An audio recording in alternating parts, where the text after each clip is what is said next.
I had no plans of being a pastor's wife, but here I am. Just a walkthrough back to when I had to make the life decision of who to marry. And I had always wanted to marry a businessman. And I didn't want to marry a pastor specifically because I came from a home where almost everybody is a pastor. My dad is a pastor, my elder brother is a pastor, my mom is a pastor, her siblings, almost everybody is a pastor. They've all taken all of the pastoral things. And I just wanted a different life for myself. I've also seen pastors' children that didn't really get the opportunity to be anything else other than being in ministry. And I would say that I wanted a different path for myself. I naturally like business a whole lot. I started my first business at the age of 13, and I didn't want to marry anybody that was in career. I wanted someone who was also an entrepreneur and was also in business. So I would say that it was quite easy for me to say yes to my husband, of course, after going through the many roads of taking permissions that I asked him to go through. It was easy to say yes because he didn't want to be in career as well, and he wanted to do business full time. But I made sure to ask, are you in ministry? Do you have plans to be in ministry?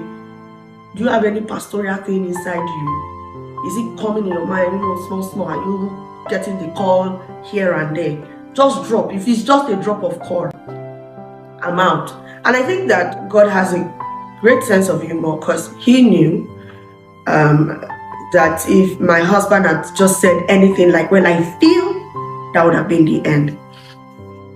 So he actually never thought he would be in ministry also. Most times you get to see that you are doing some certain things in life only, like you see the light of some certain things only when you look back. So it's now that he's in ministry that he started thinking of some things that he was doing back then, and it now made sense. Right? So at that point, he said, I was going to be in business full time and all, and it was just perfect. Let's do this. 2 years into our marriage, started having dreams, doing some certain things in ministry, carrying his shoe, why are you carrying the shoe of a pastor or a businessman? And it was I never liked any of the dreams until I started having them. And I was like, we will carry the shoe, but it means kingdom financier, not necessarily being in ministry. So I defined what I wanted the interpretation of the dreams to be, and we stuck with that, and we did our best to be kingdom financiers. However, in 2022, his elder brother is also a pastor. So we traveled all the way to Warri, and he joined his elder brother in Christmas service, an all-night service, and amazingly, he got the call to ministry. Guess who he sent the message? Me. And I was like, this is a wrong call. He did not hear well.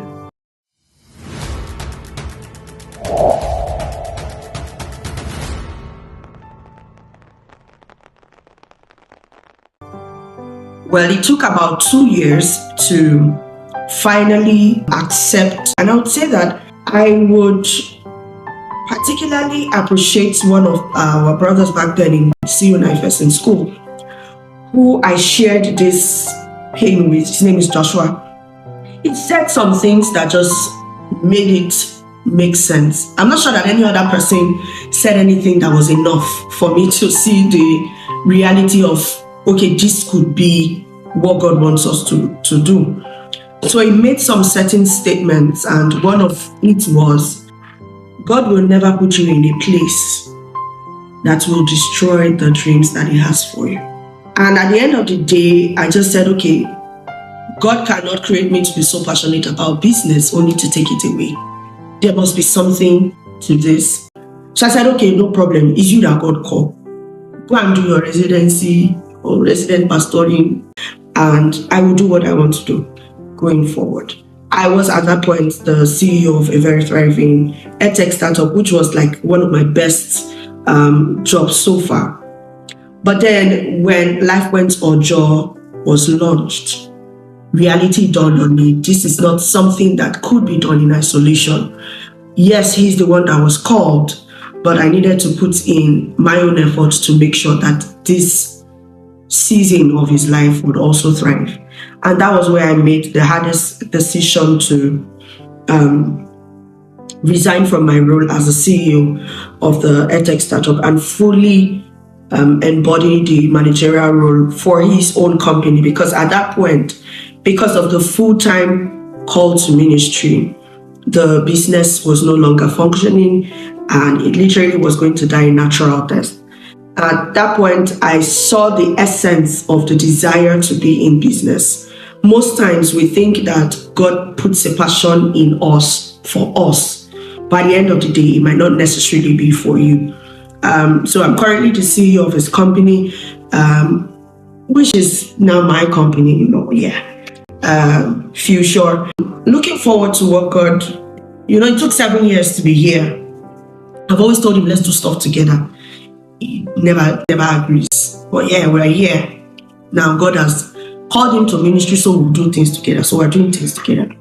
So I'm looking forward to what the next 7 years, 20 years, 30 years of our lives would be together, both in ministry and in business. And I would say that I'm in a space where I'm satisfied with what God is doing with us. And yeah, I'm excited.